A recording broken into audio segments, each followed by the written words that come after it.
Amna ngokusanimoya. Uhamba njani lapha endleleni ungubusani moyo lapha ngubone bus rank onwenzani la? Mina ngisebenza emabhasini. Unjani lapha endleleni lapha usukwafika eborder?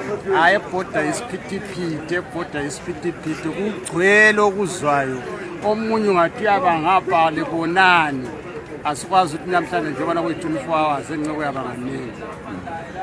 Abantu manje bona bathini ngodaba lolu kakhulu eborder lapha abaningi bakhala ngokuthi hey iborder kuyaphuza kulokho.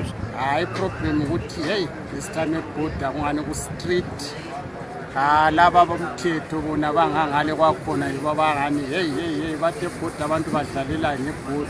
So into zonke isaka liyamisa isaka kuthe hayi yenzani into esiqondileyo sifuna izinto ezistraight kulezi suku. Lokho ukuthi lapho ukudlula nje hathi asisoze likwenze this time ku street. So yikho ubona ukuthi kudala ukuthi abantu bephuza kakhulu kunjalo sibe manje sikhala ukuthi amabhasi aphumayo nxa ukhangelwana ngokwabala kwakho ngelanga lapha ase increase kubani ngoba kwesikhathi abantu bese bekhala ukuthi abantu sebebalutshwana kanti kodwa kuthintshe kakhulu ngana.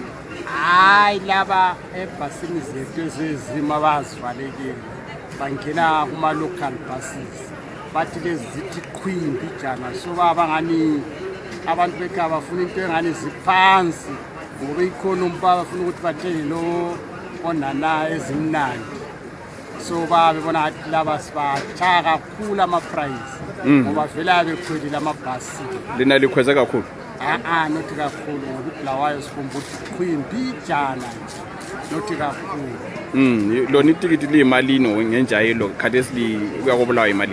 Khathesi kwakubulawa yi-400 nxa kuyinsuku zonke kuyakubulawa 350.